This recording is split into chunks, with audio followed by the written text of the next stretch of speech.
Hey everyone! Welcome back to Daily Native English. I'm Luna, and I'm here with Noah. Today, we're diving into a topic that I think many of us can relate to: procrastination. Now, we've all heard people say that procrastination is just being lazy, right?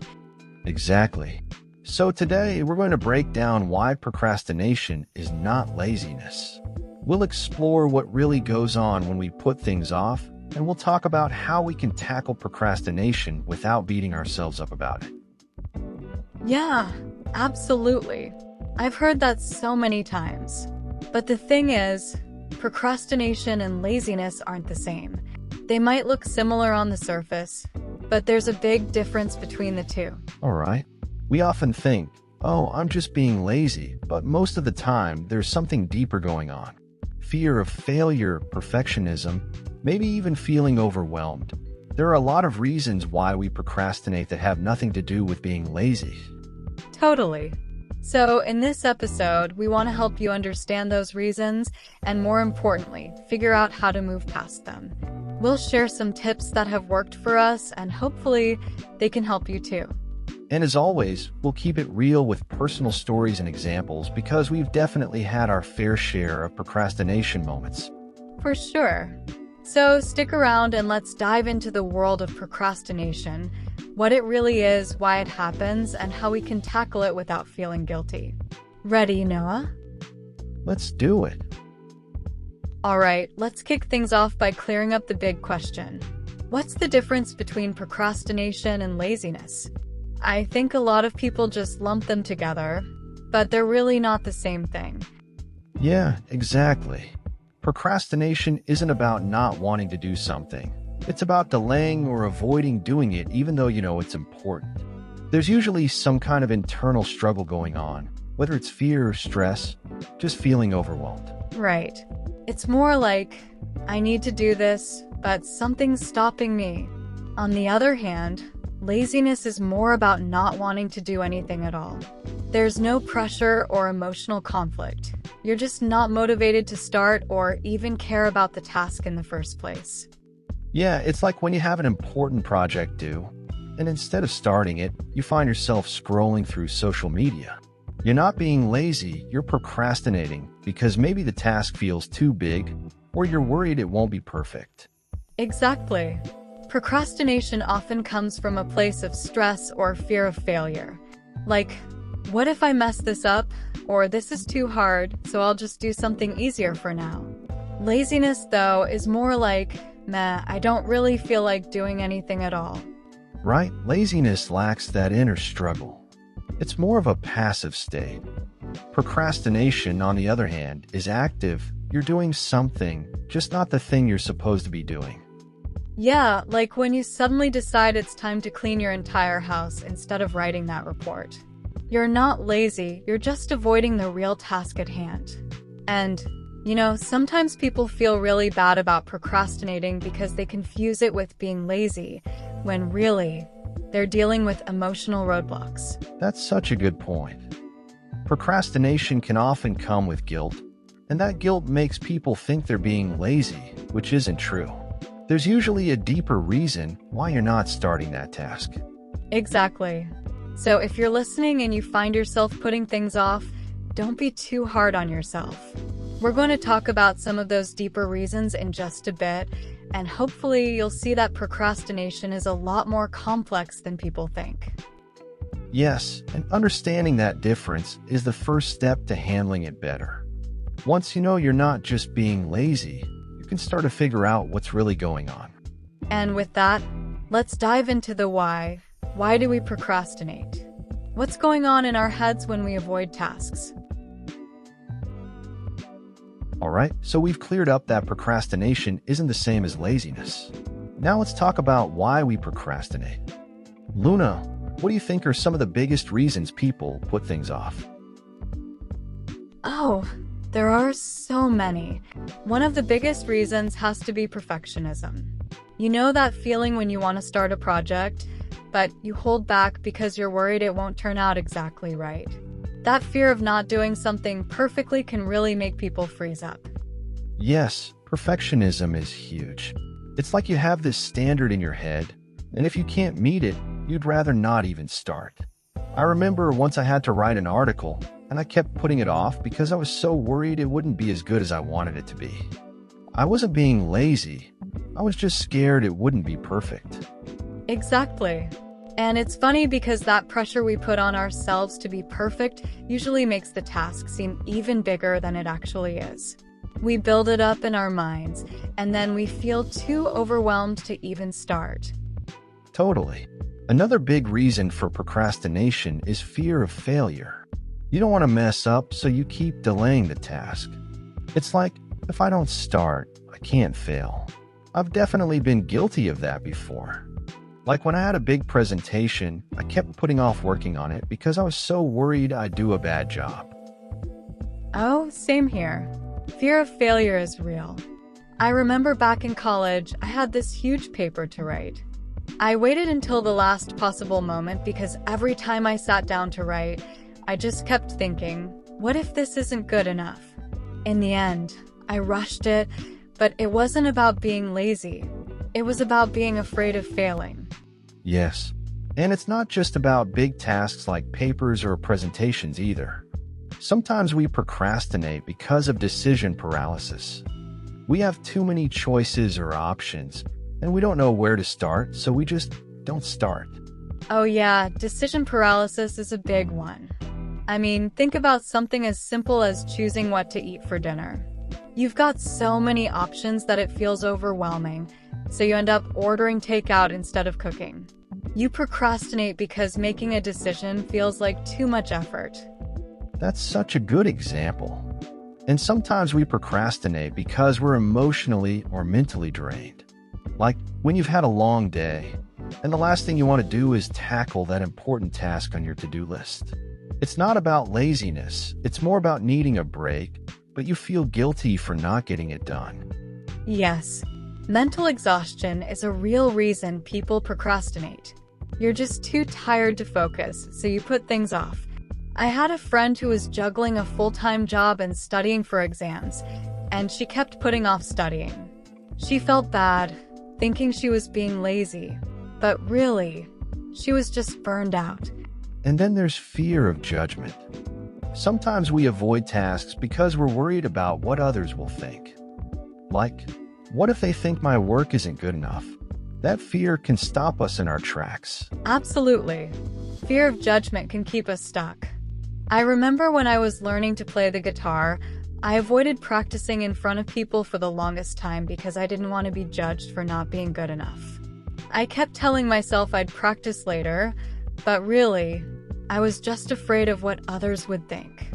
I can relate to that too. So as you can see, there are a lot of reasons why we procrastinate: perfectionism, fear of failure, feeling overwhelmed, mental exhaustion, fear of judgment. It's not as simple as just being lazy.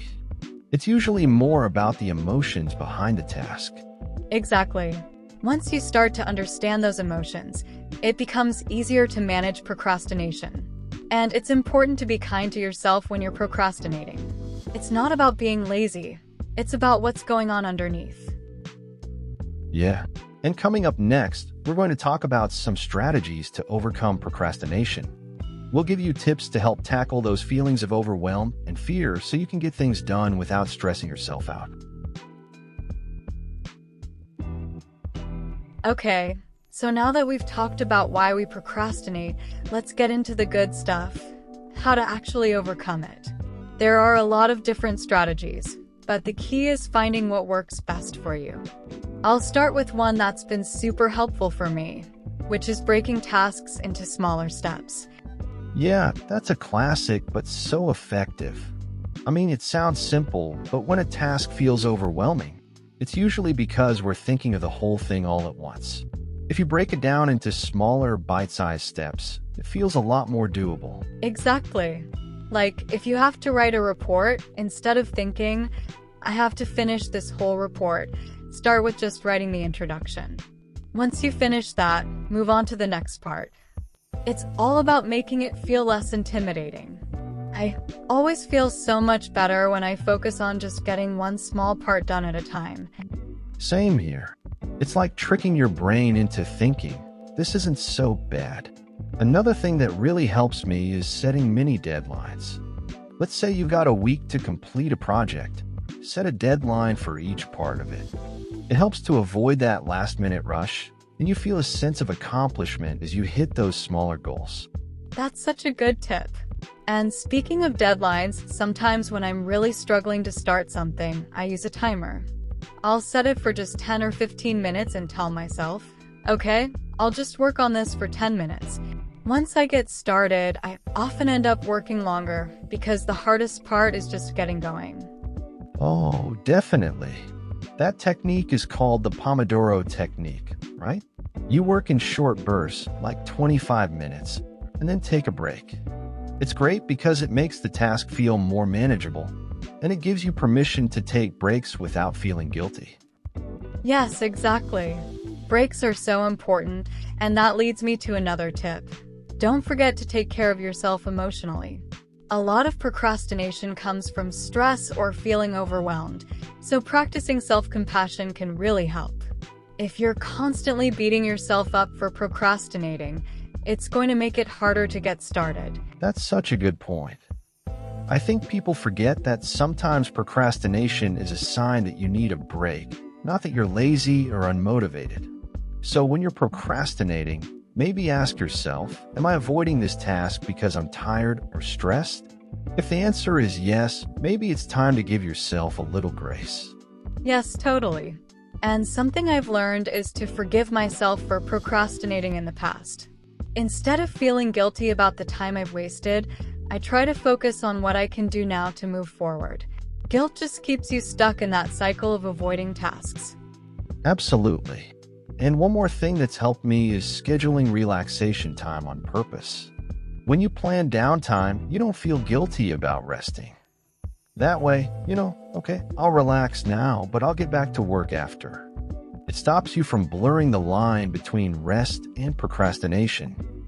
Yes, planning your breaks makes a huge difference. It's all about balance, getting things done, but also giving yourself the space to rest. And when you know you've scheduled time for relaxation, it's easier to focus when you're actually working. Exactly. So just to recap, if you're trying to overcome procrastination, break tasks into smaller steps, set mini deadlines, use a timer to get started, and don't forget to be kind to yourself. It's all about managing the emotions behind procrastination, not just pushing through with willpower.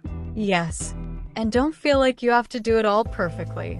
Remember, progress is progress, even if it's just small steps. So next time you find yourself putting something off, try one of these tips and see how it works for you. I love that. And coming up next, we're going to answer some of your questions about procrastination and how to deal with it. Stick around, we got some great listener feedback to dive into.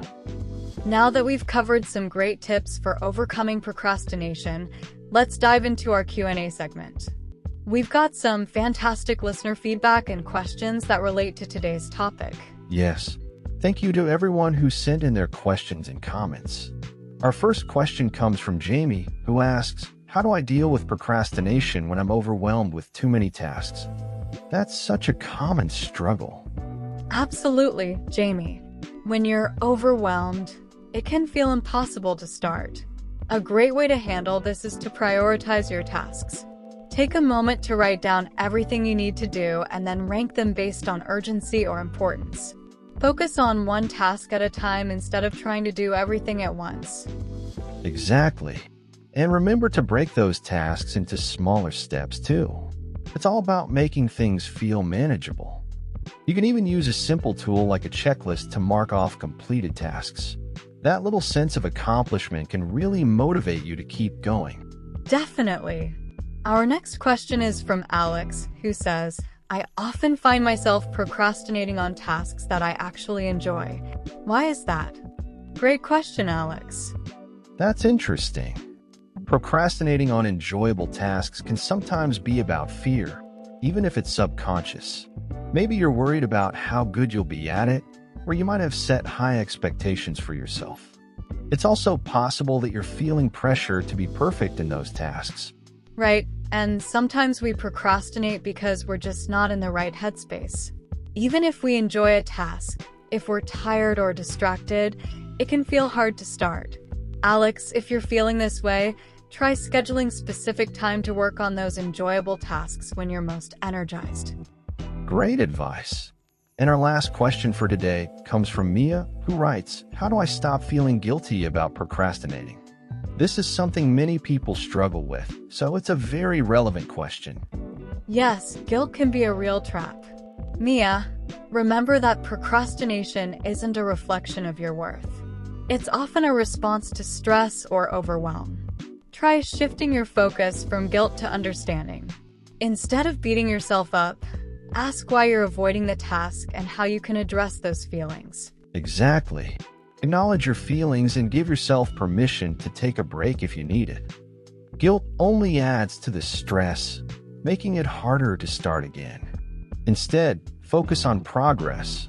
Recognize the small steps you can take to get back on track. Yes, and remember, it's perfectly okay to have off days. We all do. What's important is how you respond to those feelings. Keep practicing self-compassion, and you'll find it easier to overcome procrastination over time. Well said. And a big thank you to everyone who sent in their questions. We love hearing from you, and it helps keep the conversation going. If you have more questions or experiences to share, don't hesitate to reach out. For sure. And now, let's wrap things up with some closing thoughts on today's episode. Yes, let's recap some of the key takeaways about procrastination and how to overcome it. Absolutely. We've established that procrastination isn't the same as laziness. It often stems from deeper emotions like fear of failure, perfectionism, or feeling overwhelmed. Understanding this difference is crucial. Right? And remember the strategies we shared. Break tasks into smaller steps, set mini deadlines, and be sure to practice self-compassion. Don't forget to allow yourself breaks and manage your emotions along the way. Exactly. Procrastination can be tough, but with the right mindset and tools, it's something you can work through. Be patient with yourself and recognize that everyone struggles with this from time to time. Yes. And if you find yourself procrastinating, just take that first small step. You'd be surprised at how much momentum you can build from there. And we hope you found this episode helpful. If you enjoyed it, please consider sharing it with friends or anyone you think could benefit from our discussion. We'd also love to hear your thoughts and experiences. Feel free to reach out with your questions or stories about procrastination. You might even get featured in a future episode. Before we go, we want to leave you with a little motivation. Remember, progress is progress, no matter how small. So be kind to yourself and keep moving forward. That's a great note to end on. Thanks for tuning in to Daily Native English. We'll catch you next time. Take care.